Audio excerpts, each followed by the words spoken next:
Zeit ist Fisch. Auf die Plätze, fertig, los hier.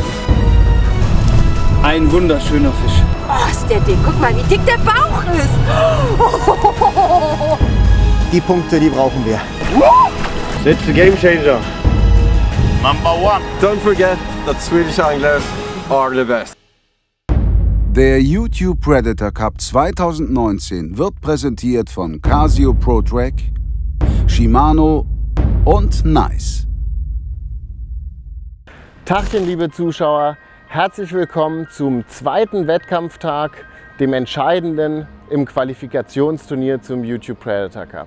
Guckt das Video auf jeden Fall bis ganz zum Schluss, das ist wirklich wichtig. Mehr will ich jetzt erstmal nicht verraten. Wie der erste Wettkampftag verlaufen ist, wer mit wie vielen Punkten in den zweiten Tag geht, verrät euch jetzt nochmal unser Charles Rettinghaus.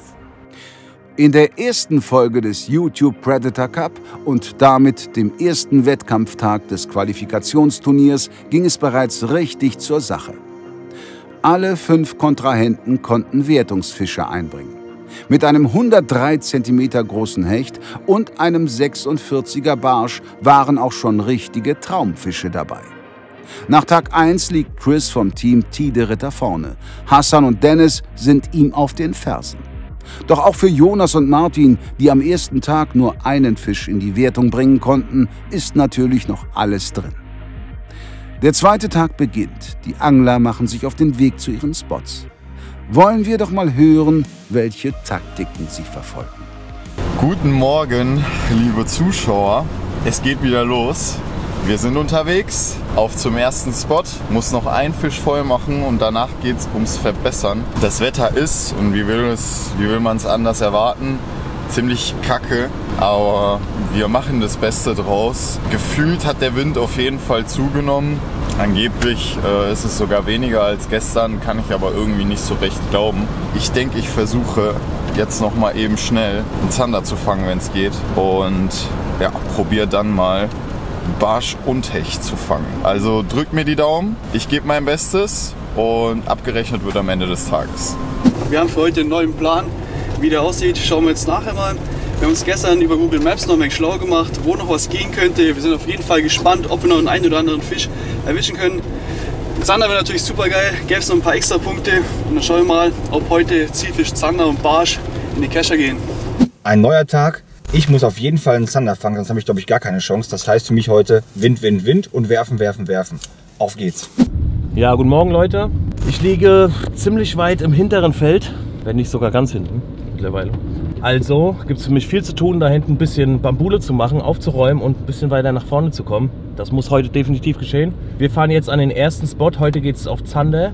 Der Wind kommt aus dem Süden, das passt uns, glaube ich, ganz gut. Wir haben uns ein paar Spots zurechtgelegt gestern Abend, der Lars und ich. Haben die jetzt gerade mal auf der Karte besprochen, fahren die jetzt ab, sodass wir keine unnötige Strecke machen und die meiste Zeit am Wasser verbringen. Also wir müssen heute definitiv liefern. 3 Zander brauche ich. Das wäre schon mal fett, um wieder da vorne mitzumischen. Wenn dann noch ein Barsch oder der ein oder andere Hecht geht, ist natürlich richtig fett. Aktuell regnet es, wir scheißen drauf, los geht's, fischen fahren, let's go.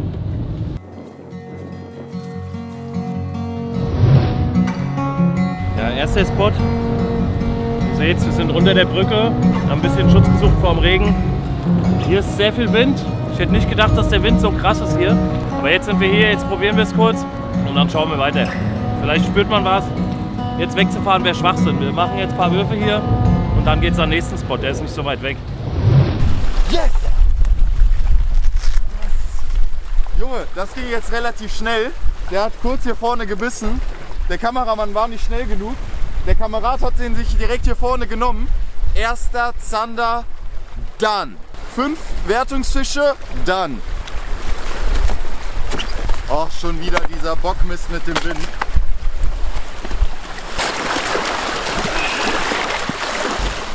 ...56 cm. Exakt 56 cm. Sehr gut.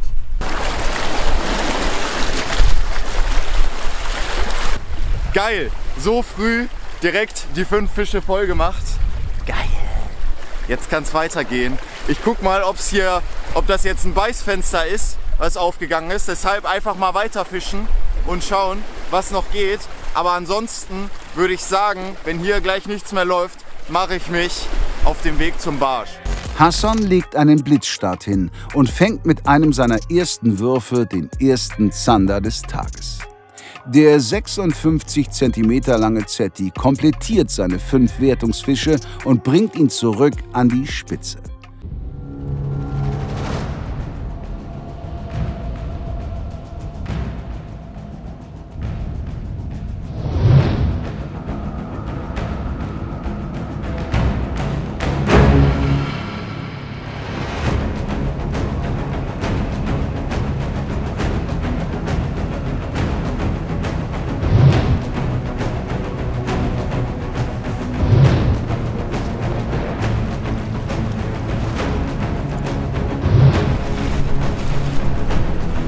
Jo, Fisch.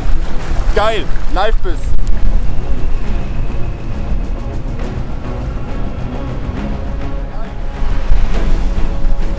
Oh, Live-Bisse sind immer cool.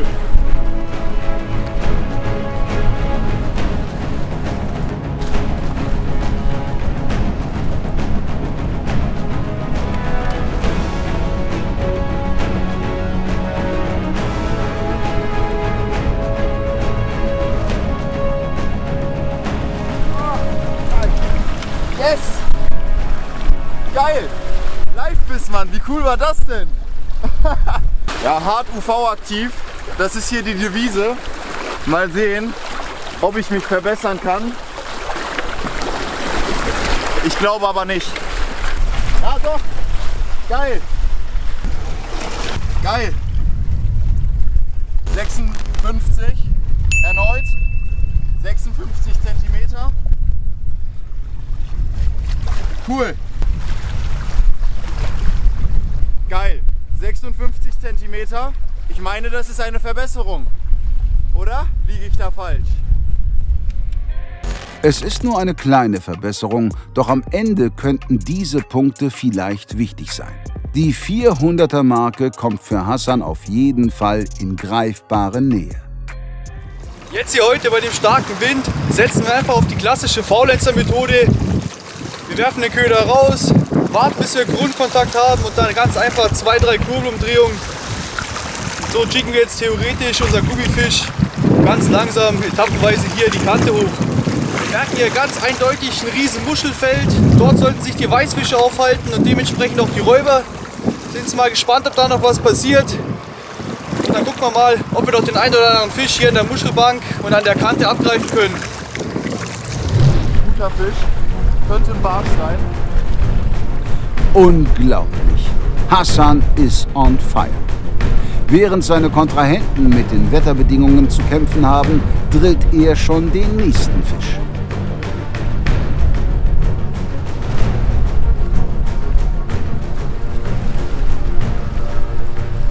Bei Wind und Wetter! Wie geil!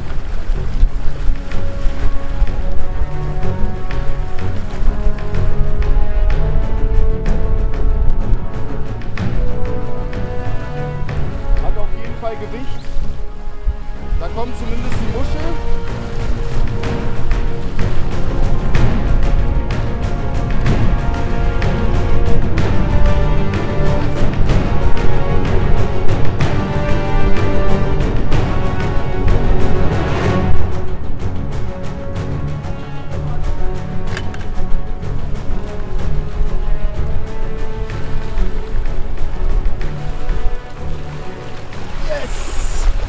Geil! Das ist eine Verbesserung! Geil! Nice, Alter! Der hat sich den auch beim Vorbeischwimmen einfach genommen und bumm, der hing. Coole Sache! Echt richtig coole Sache! Mega schöner Fisch!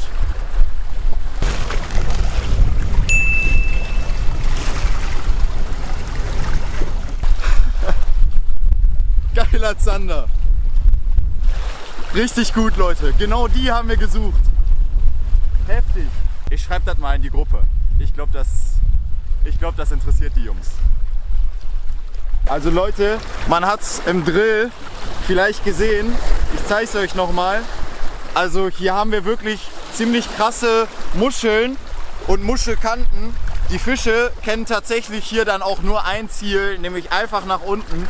Und durch den Winkel schabt man dann einfach zwangsläufig hier an der Muschelkante. kann auf jeden Fall zu Abrissen führen und ist echt scheiße.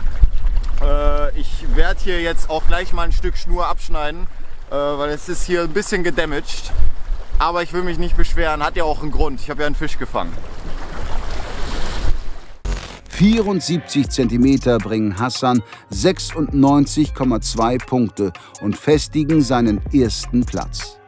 Bei der Performance, die er hier hinlegt, auch absolut berechtigt. In gar nicht allzu weiter Entfernung kann ein anderer Turnierteilnehmer einen weiteren Wertungsfisch auf sein Scoreboard bringen. Es ist unvorstellbar windig, aber dennoch konnte ich jetzt auch den nächsten Zander fangen. Geile Sache, richtig toll, richtig eingeschlagen beim Ankurbeln auf den Drunkbait in Weiß. Richtig geil. Nächster Fisch, Hammer.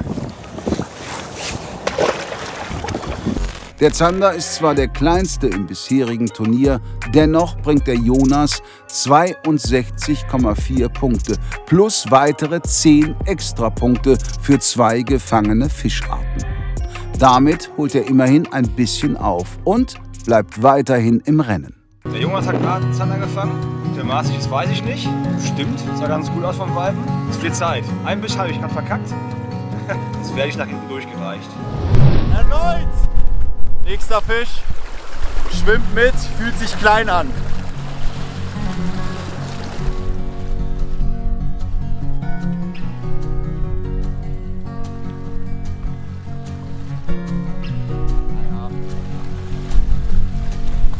Kleiner Kämpfer, der wird mir nicht helfen.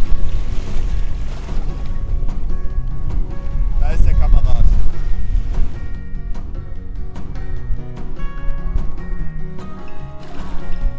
Da ist der nächste, kleine Zander, wird auch Maß haben, mich aber nicht verbessern. Deshalb kurze Shots, klein, aber fein.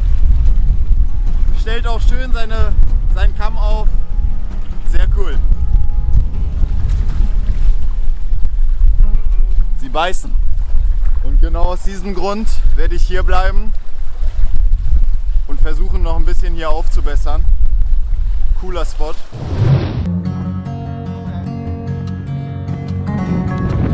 Tada!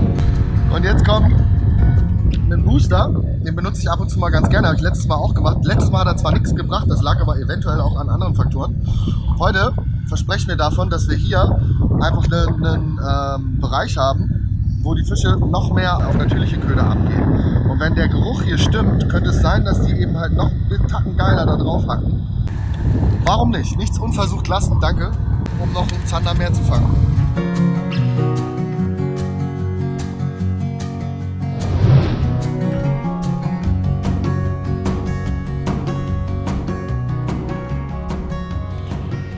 Ja, erster Spot, ihr habt es gesehen, scheiße viel Wind. Wir haben uns das ein bisschen anders vorgestellt.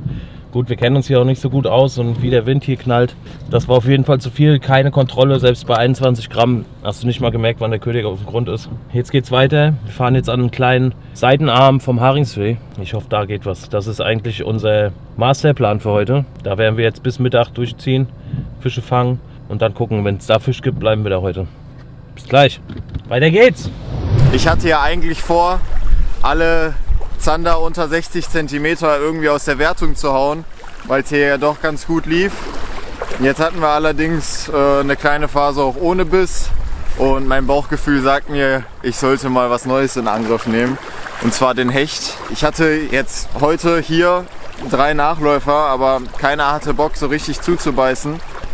Heute, Drilling hängt mit so einem Dekor, UV-aktiver Bauch, werde ich es versuchen. Der Himmel ist komplett bedeckt, Wasser ist relativ trüb. Sollte gehen, sollte klar gehen, mal gucken. Ich werde auf jeden Fall werfen, bis der Arzt kommt. Deshalb machen wir uns jetzt auch mal auf den Weg, verlieren gar nicht mal so groß die Zeit. Bis gleich. Ja, der Vorteil daran, dass wir angeln gehen, ist natürlich, dass wir extrem viel Zeit in der Natur verbringen. Und wie ihr hier sehen könnt, haben wir hier einen frisch angenagten Baum von einem Biber. Echt cool, wie das aussieht. Ich habe ihn auch mal gesehen, groß wie ein Hund, wirklich riesiges Teil.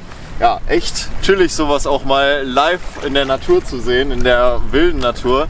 und nicht immer im Zoo. Also an all die Großstadt-Jugendlichen, macht euch mal auf den Weg nach draußen. Es gibt was zu entdecken. Nach einer längeren Beißflaute ist nun wieder eine Route krumm. Macht der Nächste sein Scoreboard voll? Der hat reingenagelt, Alter, und der gibt Kopfschläge.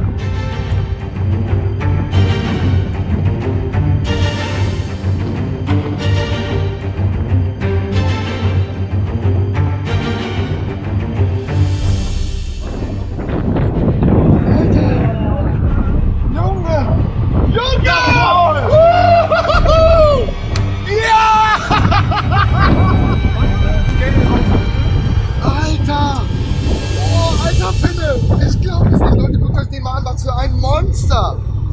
Uhuhu. Danke, danke. Er hat 77. Alter, 77. Schönes Ding.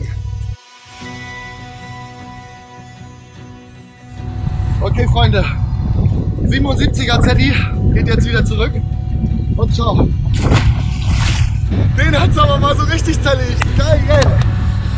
Weight Booster hat's echt mal gerockt. Habt ihr ja gesehen? Hat gebracht. Hat's echt gebracht. Dieser dicke Zander beschert Chris 101,1 Punkte und katapultiert ihn auf den ersten Platz. Ob die anderen es schaffen, da noch ranzukommen? Seine Kontrahenten werfen derweil ihre Köder stetig ins kühle Nass und lassen nichts unversucht, ihr Punktekonto weiter aufzubessern.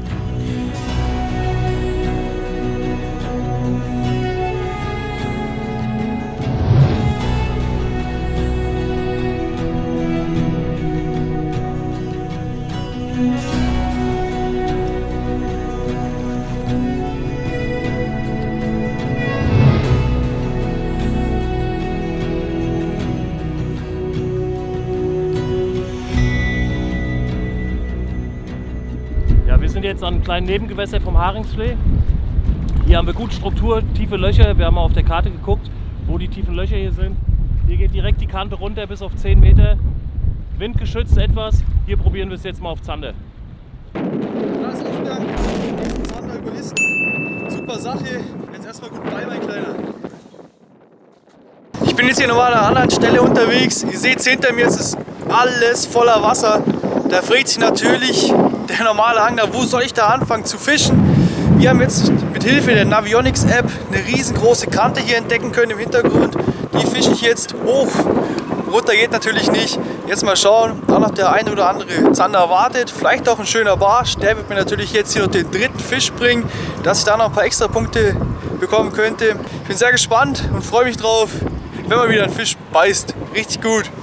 Liebe Hecht- und Barsch-Zuschauer, wir machen den Spotwechsel und sind jetzt auf dem Weg zu den Poldergräben. Und da wollen wir dann, will ich ganz gerne noch für Tide-Ritter mit in die Wertung reinbringen, halt einen schönen großen Hecht.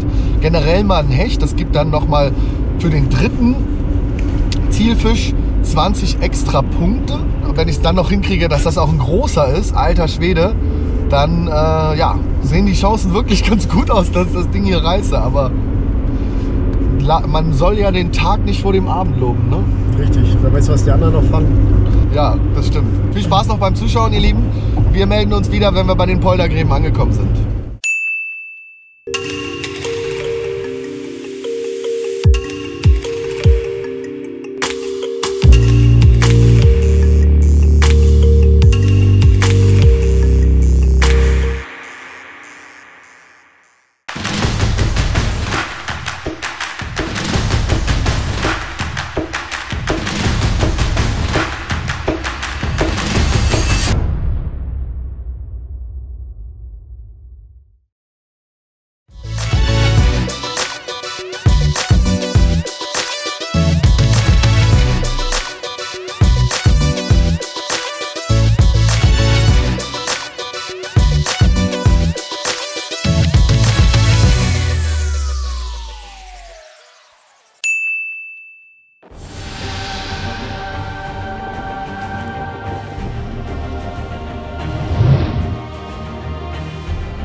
So eine Scheiße. Wenn man sich im Turnier eins nicht erlauben sollte, dann sind es Aussteiger, ey. Ich könnte kotzen. Mann. Also, ich mache jetzt noch mal eine halbe Stunde hier. Und wenn das nicht klappt, dann gehe ich gleich einfach auf Hecht. Hecht. 5 Meter Hecht, das ist doch kein Problem. Was geht, Lars? Ja, wir sitzen ja schon wieder im Auto. Ja, der Spot war einfach schon überfischt. Wir sind langsam, beziehungsweise ich bin langsam etwas am Verzweifeln. Die Jungs schreiben, wie sieht's aus? In der Gruppe kriege ich nur Bilder geschickt vom Quali-Turnier jetzt. Die Jungs in der Bock auf Barsch-Gruppe schreiben, yo Martin, wie läuft's? Ja, scheiße läuft's bis jetzt. Richtig scheiße. Aber gut, so ist es eben. Jetzt fangen wir was. Das sage ich zwar schon die ganze Zeit, aber ach Mann. Das ärgert mich ja echt, ey. Also wirklich. Ich dachte, ich wäre gut vorbereitet, war schon vorher hier gespottet. Jo, dann kam der Wind und die Spots waren alle für den Arsch. Wir sind jetzt wieder an einem Polder. Das ist irgendwo am Marsdamm in der Nähe. Wir haben hier schon gefischt, erfolgreich. Das war das einzige Mal bis jetzt. Hatten hier auch noch mehr Fische gesehen. Probieren es jetzt noch mal kurz. Gerade ein paar Würfe. Wir waren gerade hier in der Nähe. Machen jetzt hier noch mal ein paar Würfe lang der Brücke. Und dann geht's weiter.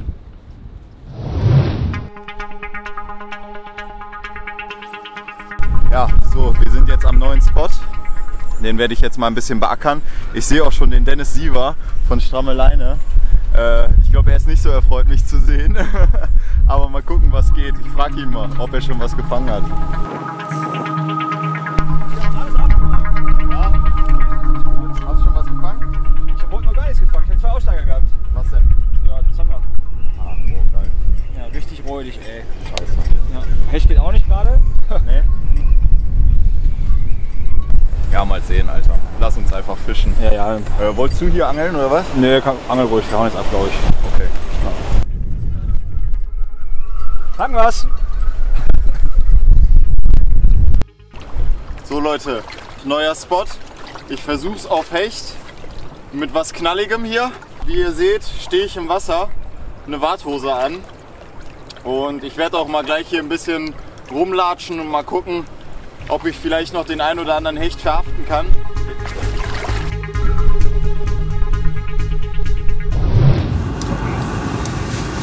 So, ich brauche dringend einen einzigen Zander, um noch irgendwie ein schönes Gefühl für heute zu haben. Und ich glaube, den Sieg, den kann ich mir schon abschminken. Und jetzt wollte ich eigentlich gerade mal an eine Bude fahren, zu der ich eigentlich den ganzen Tag schon möchte, aber die ist den ganzen Tag dauerbesetzt mit ungefähr 5 bis 8 Anglern. Und da habe ich keinen Bock drauf, mich jetzt auch noch hinzustellen. Deswegen fahre ich jetzt wieder an die erste Stelle von heute, wo ich zumindest Kontakte hatte und auch ihr Aussteiger. Und da peitsche ich jetzt einfach durch, in der Hoffnung, dann wirklich noch vielleicht irgendwas zu fangen, was mich ein bisschen weiter nach vorne spült. Auf geht's!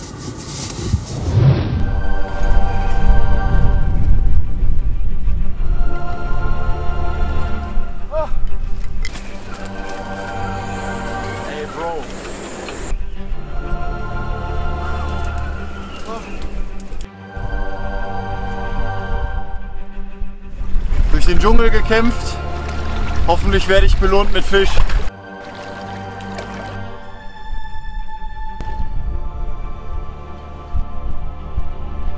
Fuck. Gleich 2, einmal gestürzt. Gleich, oh scheiße. Der ist sogar doppelt durch. Nice. Gleich 3 Haken an 3 Positionen. Alles klar. So, dann machen wir mal die Kamera aus und ich beiß die Zähne zusammen. Geht schon. Also, richtig krasse Scheiße. Hat übertrieben wehgetan. Ich habe sie mir gerade in Eigenoperation. Ich hatte 3 Drillinge drin, beziehungsweise 3 Haken mit Widerhaken drin. In Eigen-OP habe ich sie mir entfernt. Der letzte war der schwierigste. Den musste ich einmal quasi komplett durch meine Hand schieben. Das war wirklich richtig scheiße. Das war richtig scheiße. Ja, aber mir geht es jetzt wieder gut. Ich gucke mal, ob ich noch Taschentücher habe oder so. Desinfektionsmittel habe ich auf jeden Fall nicht am Start. Vielleicht schlucke ich später Antibiotika, weil die Haken haben auf jeden Fall schon Fisch gefangen. Das ist immer Kacke. Ja, ansonsten habe ich noch 2 Fischarten vor mir, die ich fangen muss. Tja, Storys können erzählt werden hier beim YPC. Ist auf jeden Fall eine coole Erfahrung, die ich aber keinem wünsche. Ja, also Gott sei Dank muss ich nicht ins Krankenhaus. Das hätte Zeit gekostet. Lass uns weiter fischen. Ja, während ich gerade mal ein bisschen in meiner Tasche gewühlt habe, nach irgendwas, was nach Erste Hilfe aussieht, habe ich das hier gefunden. Dennis, dich mache ich fertig. Die Banane hat auf jeden Fall seinen Dienst getan, Dennis. Ich hoffe, du hast wenigstens was Ordentliches rausgeholt.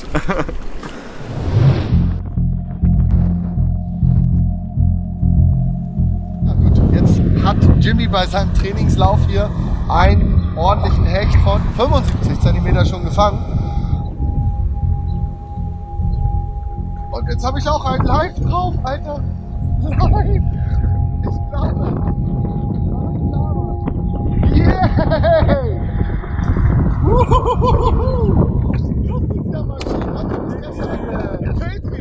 So, jetzt waren die live dabei. Ich wollte gerade erklären, warum ich bisher noch keinen gefangen habe. Da habe ich angefangen. Wie geil ist das denn? Coole Sache. Guck mal, der ist schlank, aber ganz schön lang. Gleich mal. Der ist gut. Guck mal, liegt alles glatt. Okay, was hat er? 66. Ja! Ach Mann, ey, hätte ich dann doch noch irgendwie gekriegt. Ist ja irgendwie ganz cool. Eigentlich wäre der 66 cm lange Hecht keine Verbesserung von der Länge her. Jedoch ist es die dritte von Chris gefangene Fischart und somit kommen nochmals 20 Extrapunkte auf sein Konto. Damit baut er seine Führung auf 448,3 Punkte aus. So Leute, auch für mich der erste Fisch des Tages, Kibbeling.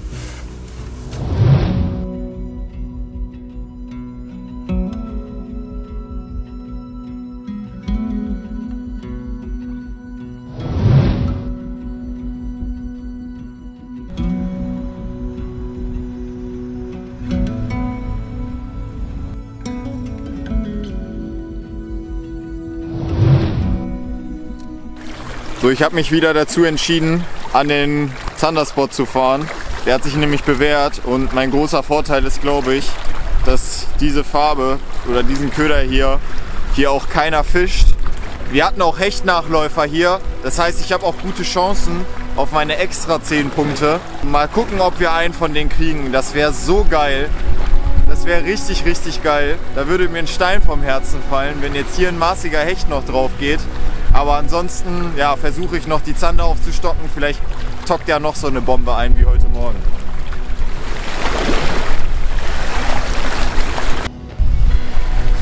Ja, das war ein schneller Zetti. Yes. Geil. Bringt mir nichts. Sind leider keine Punkte. Ist nicht groß genug. Augenscheinlich. Aber sie fressen. Und das ist ein gutes Zeichen. Und da das hier so ein Gebiet ist, wo die Fische wandern, haben wir auch gute Chancen auf den großen. Die Lola hat es wieder gemacht. Kleiner Zetti diesmal. Lassen wir ihn mal wieder frei. Zack, da ist er weg. Und direkt weiterwerfen. Keine Zeit mehr zum Schnacken.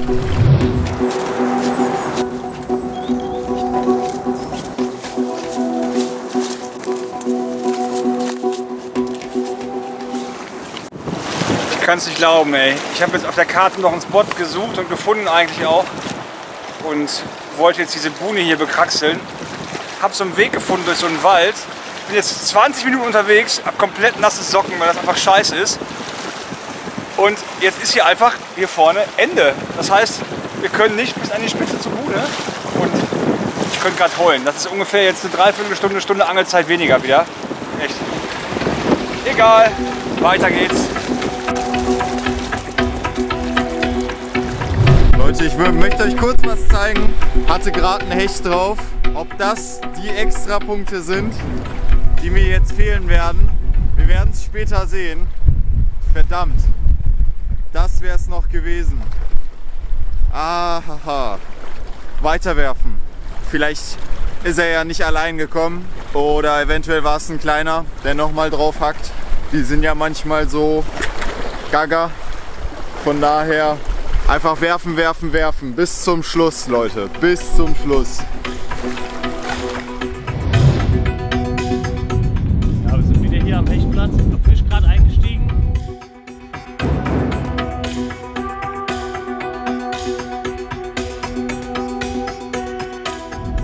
Macht auf jeden Fall gut Zug.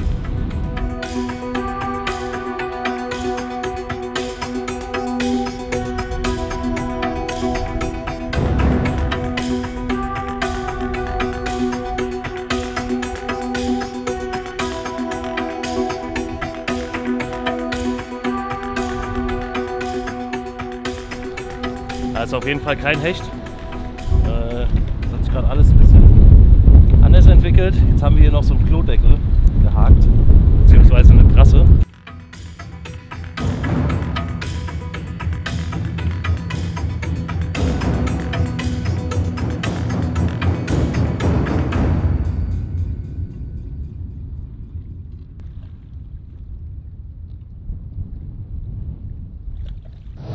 Der Toni hat von meinem Leid gehört und leistet mir Gesellschaft.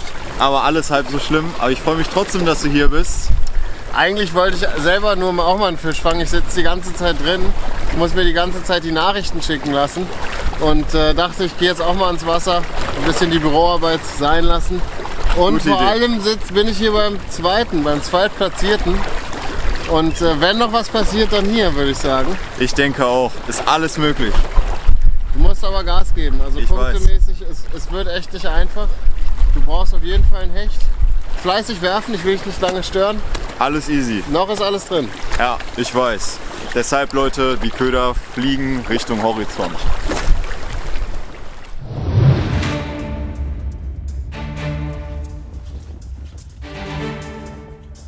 Die Zeit verstreicht gnadenlos.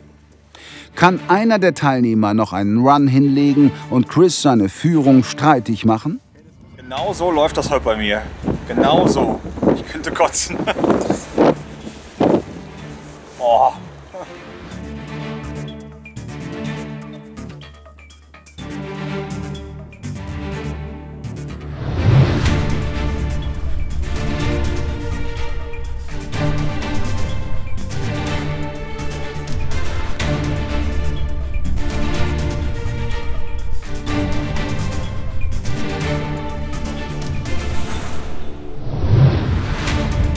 Du musst einfach nur keschern, mit der einen Hand jetzt. Ja! Ja, der ist noch größer! Ich liebe es! Der ist noch größer, Alter! Der ist noch größer!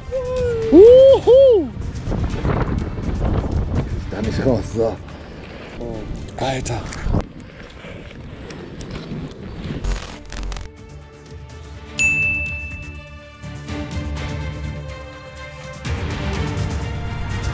Liebe Hecht- und Barsch-Zuschauer, ein Wahnsinn, noch ein Polderhecht. Leider nicht der allergrößte, aber ein mega, mega geiler Hecht.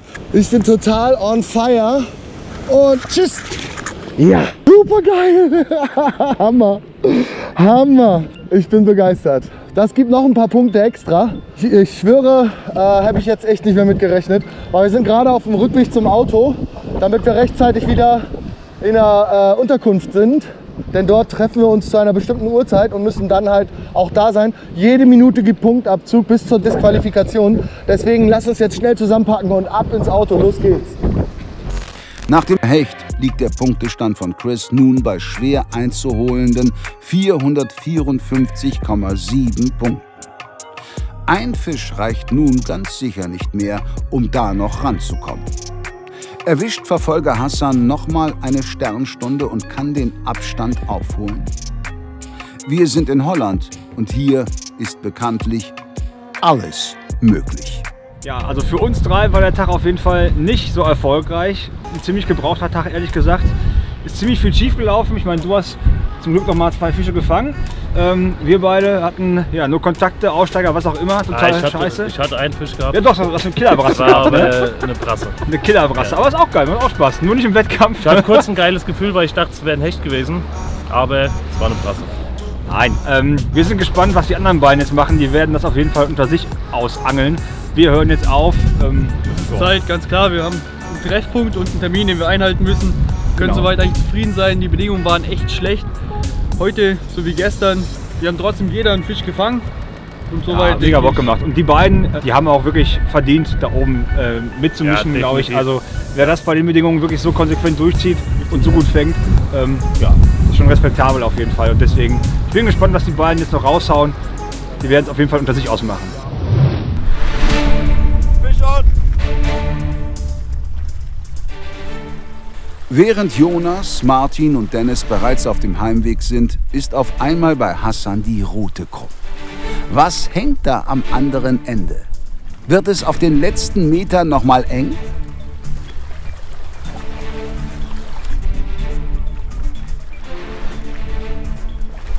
Mal sehen, was es ist.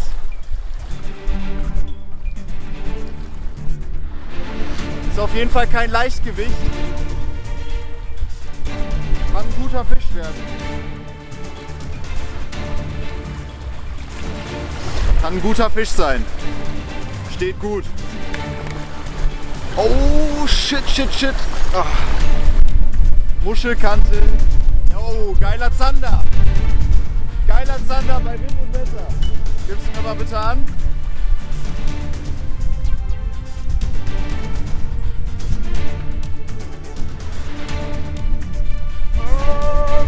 Yes! Leiser. Das sind auf jeden Fall ein paar Punkte Verbesserung. Ich glaube nicht, dass es reicht, aber geiler Fisch. Hat auch ordentlich getoppt. Wollen wir ihn mal verarzten.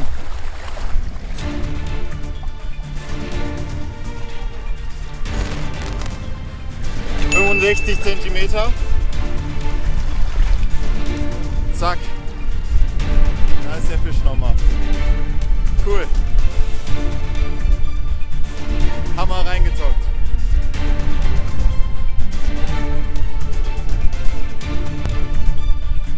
Chaka, Leute. Chaka. Jetzt fehlt nur noch der 90er, dann habe ich das Ding. Ja, Hassan hat sich in den letzten beiden Tagen hier als Zanderspezialist gezeigt. Aber das, was richtig Punkte bringen würde, sind die Hechte. Die sind hier rechts und links. Also es ist nicht so, dass hier an der Stelle keine Hechte gefangen werden. Ja, Hassan. Tja. Einen großen Hecht noch und du bist wieder völlig im Rennen. Ja, so ist das.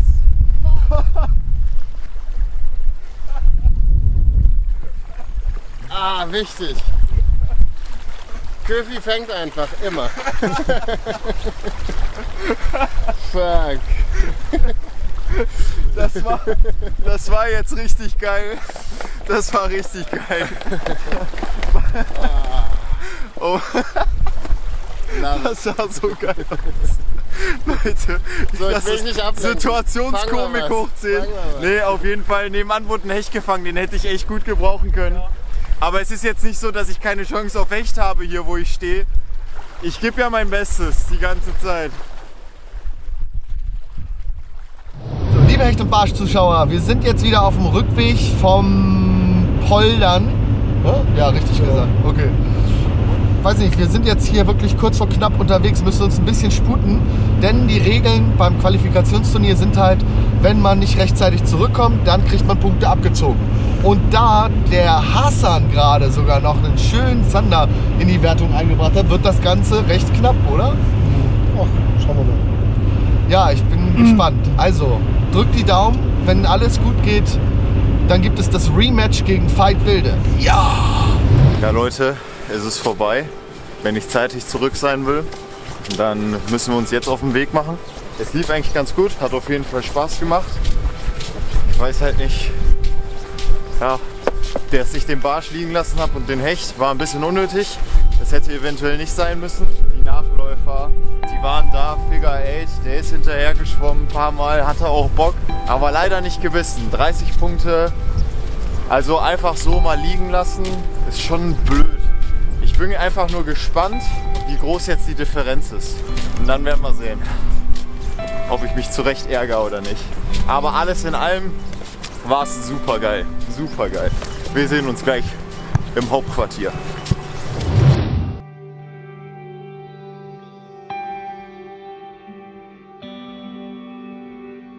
So, ihr könnt alle die Tabelle lesen.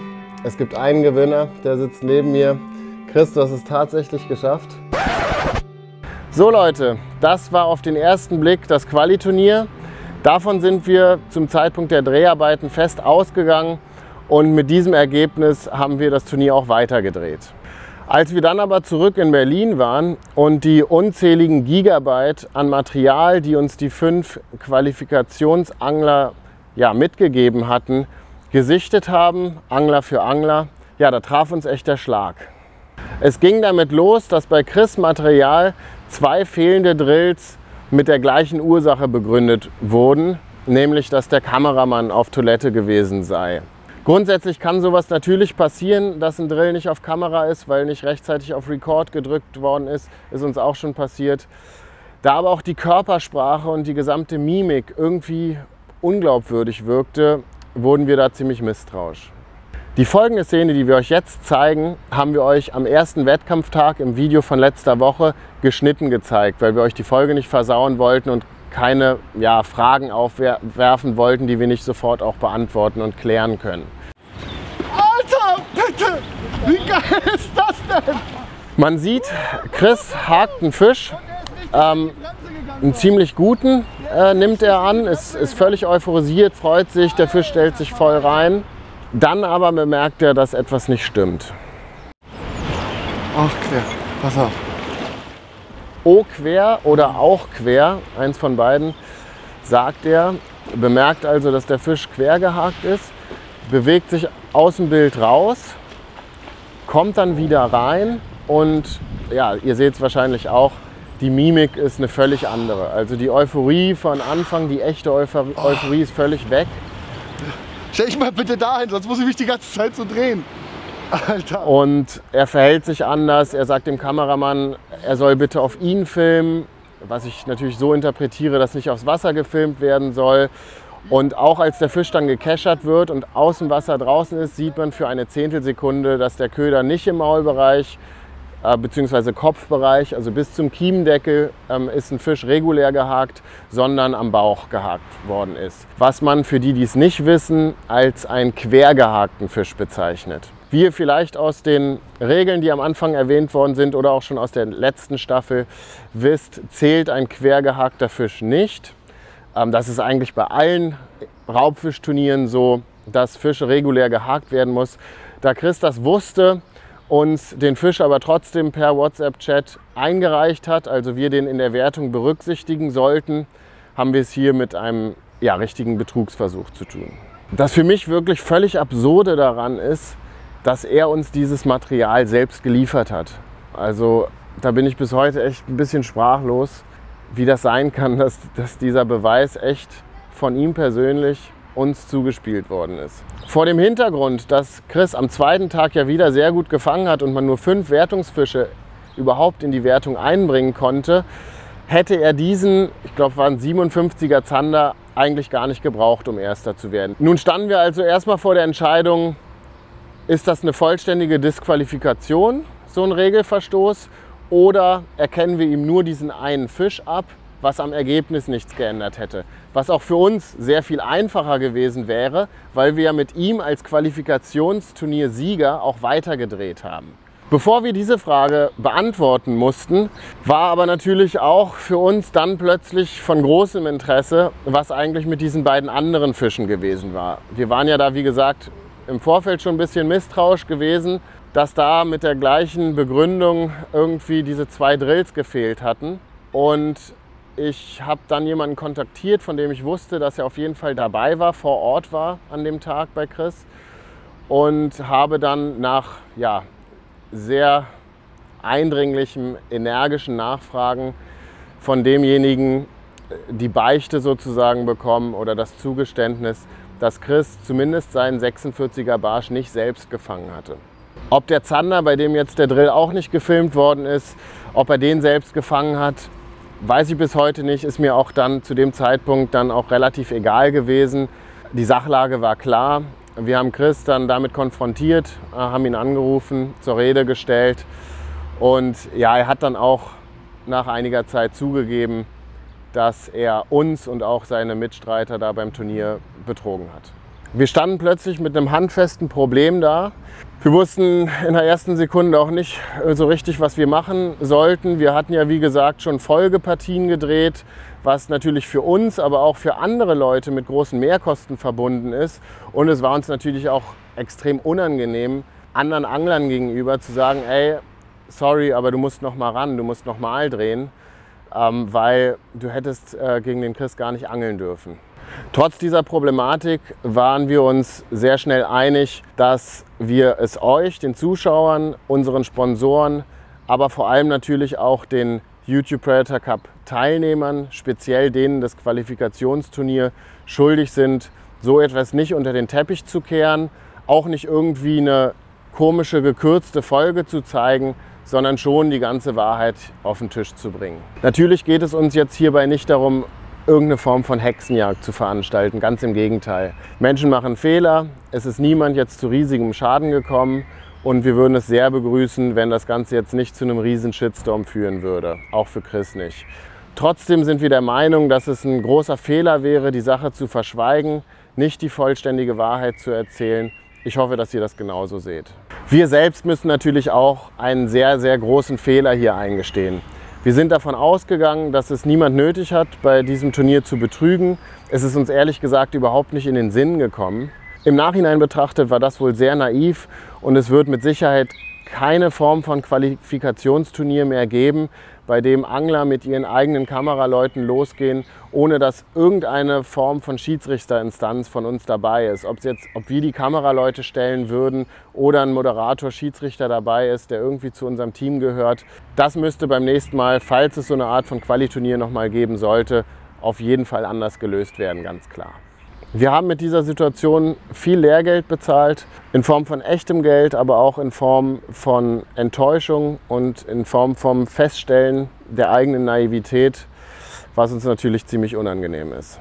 An der Stelle möchte ich noch ganz kurz erwähnen, falls da irgendwelche Fragen aufkommen, dass auch bei Jonas 3 Fischen kein Drill gefilmt worden ist, wodurch man theoretisch nicht sehen kann, ob die Fische regulär gehakt worden sind oder ob er tatsächlich der Fänger war.